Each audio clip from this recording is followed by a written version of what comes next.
Então, rapaziada, como é que tá? Beleza? Como é que tá aí essa quarentena pra vocês? Hã? Eu vou ficar aqui ajeitando um pouquinho de vez em quando porque minha cadeira tá com problema, ela tá... Vocês vão ver que ao longo da aula eu vou diminuindo aqui. Mas e aí, como é que tá aí pra vocês? Estão aproveitando pra descansar e pra pegar as aulas aí que a gente tá fazendo pra vocês, que a gente tá...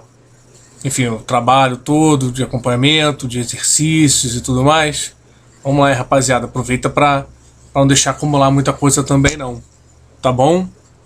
Então, vamos lá. Eu já deixei aqui também um PowerPoint aqui que a gente vai passando ao longo da aula. E essa aula eu já até coloquei no quadro aí da turma que eu dou aula na 702. Era um assunto que a gente já está estudando agora, se estivesse lá no colégio, né?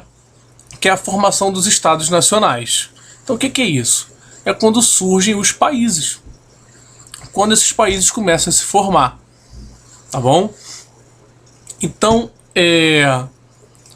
a gente vai acompanhar aqui o processo que vai levar à formação desses países. O primeiro país a se formar é Portugal. Ele vai se formar muito em parte também por conta da Revolução de Avis, né, que é o momento que vai unificar lá os reinos que vão formar o Estado de Portugal. Mas eu queria abordar aqui com vocês um panorama geral da formação dos estados, o que levou à formação desses estados, tá? Então, lembra que lá atrás, no final do ano passado, vocês estudaram lá as invasões bárbaras, que acabou com o Império Romano, e a população que estava no Império Romano fugiu para os campos, né? E daí a gente tem todo o processo de formação e de transformação que vai gerar o feudalismo. Então, aqui a gente começa a ter o contrário, né? Um retorno da formação, do surgimento, da proliferação de novas cidades, né? Isso vai começar a trazer esse retorno das cidades, principalmente como centros de comércio, né? E muitos desses centros de comércio vão ser conhecidos, vão ser feiras e tal, mas vão ser conhecidos como burgos. Daí a gente associar o comerciante à burguesia, entendeu? Daí a gente começar a associar essa classe social, a burguesia, aos comerciantes. Você vê que eu já caí um pouquinho, né? Deixa eu levantar aqui. Ela tá com um probleminha que eu preciso consertar aqui, mas vamos lá. Outra coisa que vai ajudar nessa, não só no renascimento das cidades, né, e comercial, e que vai trazer também uma dificuldade aí para a Europa em si, é essa crise do século XIV, né, que muita gente faz uma alusão ao momento em que os 4 cavaleiros do Apocalipse pairaram sobre a Europa, né?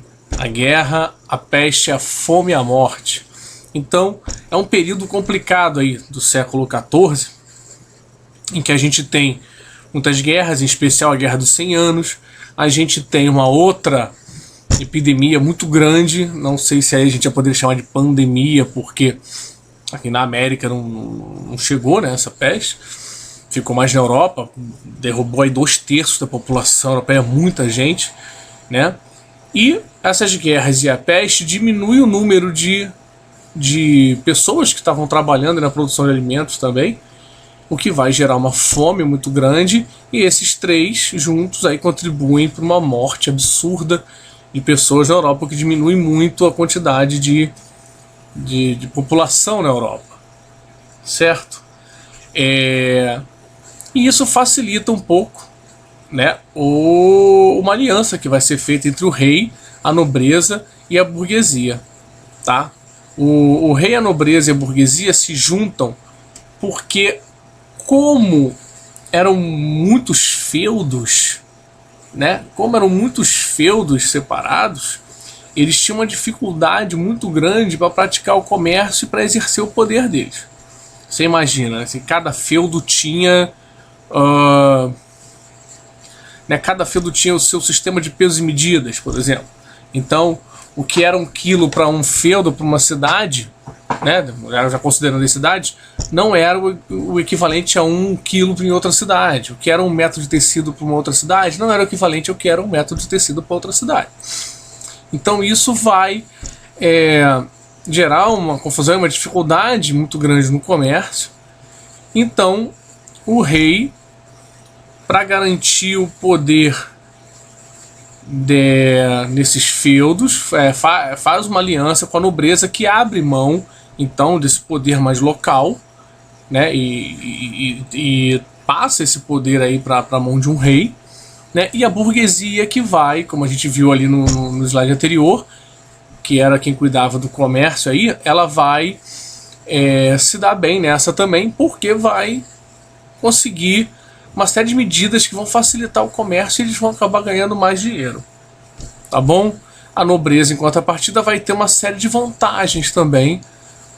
Ao ceder o poder para o rei, ela ajuda a manter esse rei no poder, né?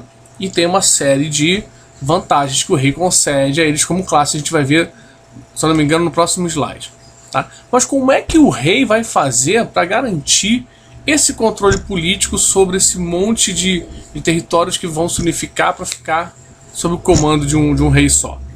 Bom, primeira coisa, ele vai formar um exército profissional. O que significa isso? Antigamente você não tinha, pelo menos na época feudal, você não tinha um exército profissional, né? Que ficava ali treinando todo dia, que nem a gente tem hoje, que treina todo dia, que tá lá, que faz exercícios e tal, ou seja, pessoas que são especializadas no exército, nas táticas de combate e tal. Então o rei cria isso para que ele tenha um exército especializado para isso, não junte pessoas na época de guerra. Vamos lá, toma aqui essa espada, vamos lá, treina ali um pouquinho e vamos embora. Então ele faz isso para que esse exército seja forte e garanta o poder dele como rei, né? Outra coisa é a justiça real. A justiça real vai ser imposta e para impor algumas coisas você vai precisar também de uma força. Por isso também a formação de um exército profissional. Então, quando você impõe uma justiça real, você também pega aquilo que foi o mesmo problema do comércio. Cada cidade, cada feudo, cada região tinha a sua lei. Agora a gente vai unificar as leis que estão nas mãos do rei. Tá? É mais uma oportunidade para o rei garantir o seu poder e o poder dos seus aliados, a nobreza e a burguesia. Outra coisa é a centralização e a unificação administrativas. Então, tudo agora passa para a mão do rei. E o rei, obviamente, vai delegar ali os poderes. Ele tem também, quando a gente fala em poder absoluto, não é que o rei decidia tudo sozinho e tal. Ele delegava poderes, óbvio. Então ele tinha conselheiros de guerra, conselheiros econômicos, ele tinha uma série de conselheiros que o ajudavam a organizar, administrar o reino direitinho. Tá? Então, mas essa decisão fica na mão dele. Por mais que ele tenha representantes em algumas regiões do reino, a decisão tem sempre, né, a decisão final de algum assunto que seja mais importante e tal, vai passar pelo conhecimento dele e ele vai decidir. Outra coisa é a unificação de pesos e medidas. Aquilo que eu falei antes. Você precisa padronizar os pesos e as medidas para você facilitar o comércio entre essas cidades. Porque senão é aquilo que eu falei. 1 quilo no Rio de Janeiro não é 1 quilo em São Paulo. Aí eu chego com dinheiro lá para comprar 1 quilo, vou medir aqui. Opa, o cara lá tá me enganando, hein? Não botou 1 quilo aqui não. Vou lá reclamar. Só que na verdade, para ele é 1 quilo, pra gente não. Não sei se vocês estão entendendo o que eu tô falando, né? Você vai ter discrepâncias, você vai ter... não vai bater, digamos assim, né? 1 quilo lá, 1 quilo aqui. Então você precisa padronizar o que é 1 quilo, vai ser 1 quilo para todo mundo. O que é 1 metro, vai ser 1 metro para todo mundo. Você vai padronizar esse sistema para facilitar a burguesia, facilitar o comércio entre eles, né? Facilitar a economia, bem como a arrecadação de impostos reais. Você vai também aí unificar esses impostos. Os impostos vão ser cobrados os mesmos para todo mundo, não vai ter um imposto assim para uma região, outro imposto para outra. Você vai arrecadar os impostos e o rei, né, os impostos vão ficar a cargo do rei e o rei vai depois distribuir essa arrecadação nas regiões no que tem que ser feito, mas vai também ser centralizado e unificado lá nas mãos dele. certo? E os princípios que vão nortear esse absolutismo, esse poder absoluto, essa monarquia nacional, são a soberania, ou seja, o Estado é soberano, né? O rei é soberano ali do poder, ele tem uma soberania. A secularização, ou seja, o poder do rei aí está acima do poder da igreja no estado dele, ele manda, né? Mais até do que a igreja, as leis e tal, que eram um pouco diferentes do que acontecia na Idade Média. Opa, tô caindo. E uma racionalização administrativa, que é mais ou menos isso que foi feito aqui em cima, né? Vai criar leis, vai criar regras, vai unificar a administração, o imposto real, pesos e medidas, você vai racionalizar essa administração, tá? Vai fazer isso de forma bonitinha para que não tenha problema, ok? Então, quais serão as características da sociedade do antigo regime, ou seja, da sociedade desse absolutismo, da sociedade desses estados nacionais? Primeiro, é uma sociedade desigual, estamental e de privilégios, tá?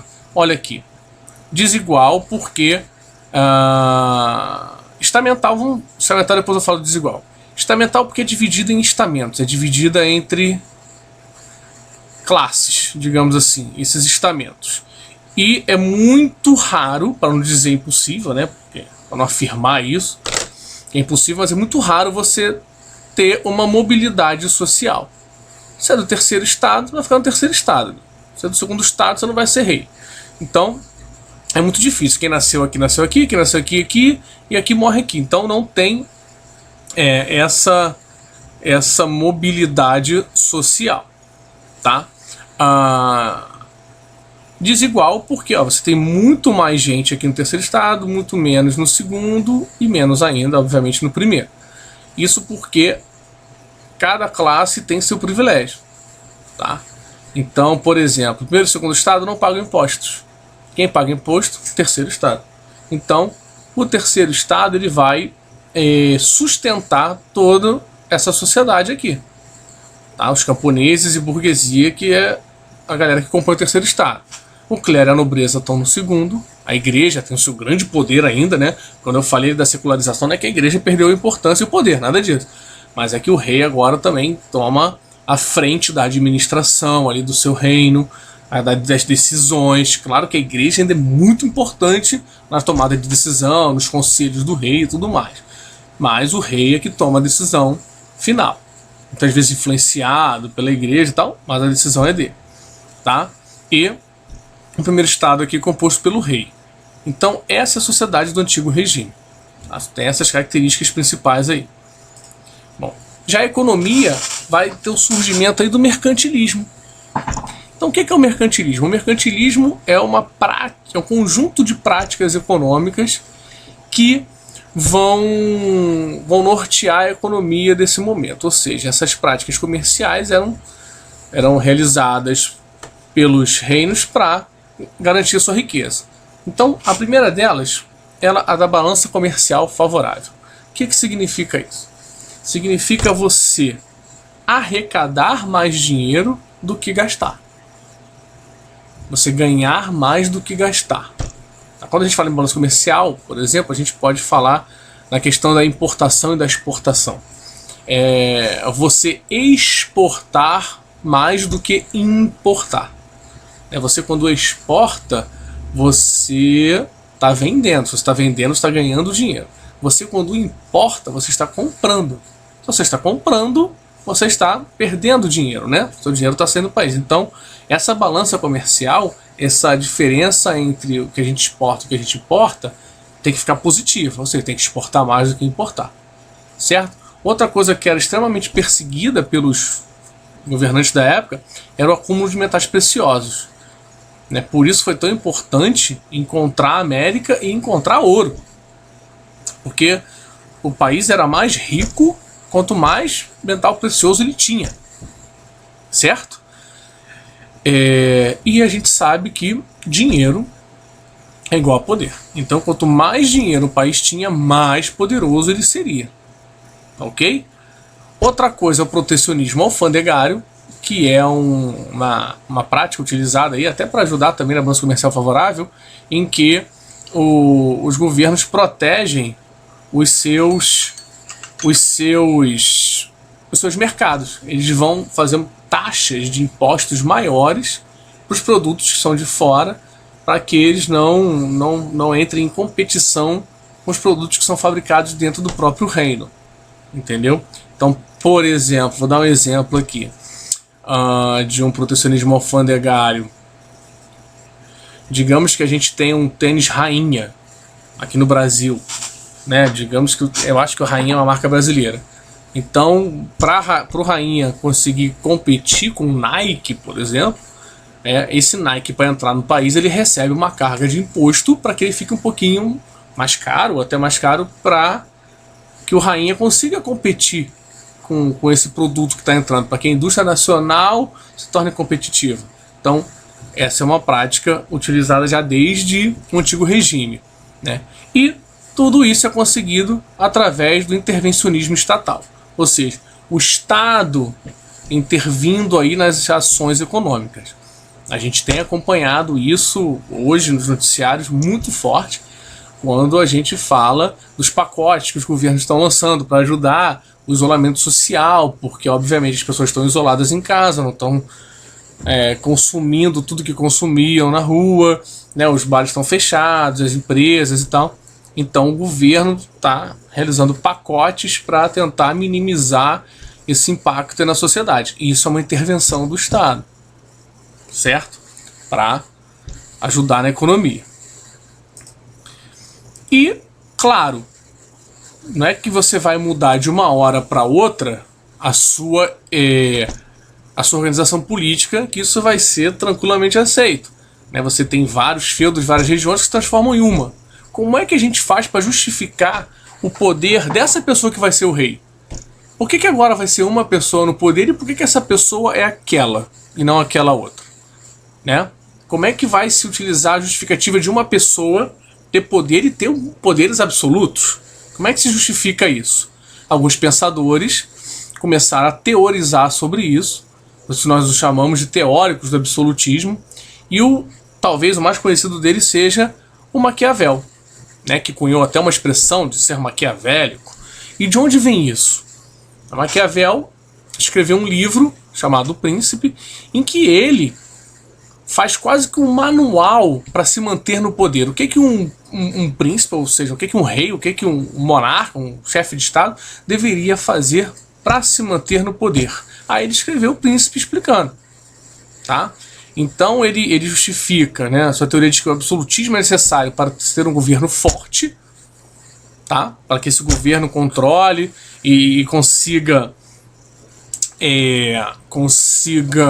administrar bem e controlar as oposições e tal, e que por isso os fins justificam os meios. Essa frase famosa e célebre vem desse livro. Ele diz que tudo que você faz se justifica se você atingir o objetivo que você tinha traçado para você mesmo. Entendeu? Então, pensa aí para ver se para você também os fins justificam os meios, ou seja, vale tudo para se conseguir o que quer? Tá? Isso é com vocês. Agora temos o outro, que é o Thomas Hobbes, que também acha que o governo tem que ser forte. Só que ele vai além, ele diz que o absolutismo, o poder absoluto, é uma condição necessária à paz e ao progresso da sociedade. Ou seja, para ele, sem o absolutismo não se teria nem paz, nem a sociedade progrediria, nem teria um progresso da sociedade. Isso porque ele diz que o homem, por natureza, é feito para se matar. Ou seja, o homem ele é um predador dele mesmo. Ou, nos dizeres de Hobbes, o homem é o lobo do homem. Então, você precisa do rei aí, do poder absoluto, para que isso não aconteça. Para que você tenha uma sociedade mais harmoniosa e tranquila. Tá? E agora nós temos mais dois teóricos, que estão juntos aqui porque a gente diz que eles são os teóricos do direito divino. Eles associam o poder do rei a uma autoridade divina, tá? Ou seja, o poder do rei vem de Deus. Então, Para o Jean Bodin, a autoridade do rei é uma vontade de Deus, tá? Ou seja, Deus vai lá e escolhe ele. E o Jacques Bossuet diz também que os reis têm origem divina, ou seja, né, o poder deles é dado por Deus a eles também. Então são dois, tanto Bodin quanto o Jacques Bossuet, defendem essa ideia de ligação do poder do rei com uma vontade, uma origem divina. Certo? Tá? Então, basicamente, aí um esqueminha para você depois pegar aí e ver como é que o Estado absolutista se sustenta, tá? A gente tem aqui os camponeses que pagam imposto para o rei, né, que são explorados pela burguesia, o dinheiro que a burguesia ganha, ela paga imposto para o rei e também apoia o rei para que ele consiga aquelas condições necessárias para o comércio ganhar mais dinheiro. A gente tem esses artesãos, né? A gente tem os camponeses que pagam impostos para a nobreza, para a igreja, para o rei, enfim. Depois você dá uma olhadinha aqui que é tudo bem explicadinho, tá? Então eu espero que vocês tenham entendido essa noção geral. Já estamos com 21 minutos agora de vídeo, né? Que vocês tenham entendido essa noção geral da formação dos Estados Unidos aí, a formação dos Estados nacionais, que vocês tenham compreendido as características da sociedade, da economia, do mercantilismo, né? Tem mais coisa para ser falado e isso vai ser mais trabalhado mais para frente. Né? Essas teorias todas, que você tenha compreendido de forma geral como a gente chega nesse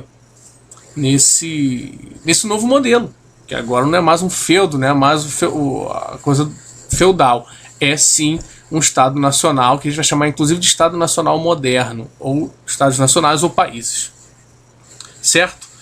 Então foi bom rever vocês, tá? Não vejo a hora aí de poder voltar com segurança, né? Com o aval das autoridades, que a gente possa voltar com segurança para a gente se ver pessoalmente, bater os nossos papos e ter mais tempo junto para as nossas aulas, né? Para a gente se ver, que é muito melhor pessoalmente do que aí pela tela. Mas já dá para matar uma saudadezinha, não dá não? Então, gente, aquele abraço. Eu ainda devo gravar mais aulas aí e a gente se vê, nem que seja na telinha do computador ou do celular, né? Então se cuida, fica em casa, lava a mão, não sai, não dá mole, tá? O negócio não tá brincadeira e se cuida aí, beleza? Um abração pra vocês, tudo de bom, um beijinho.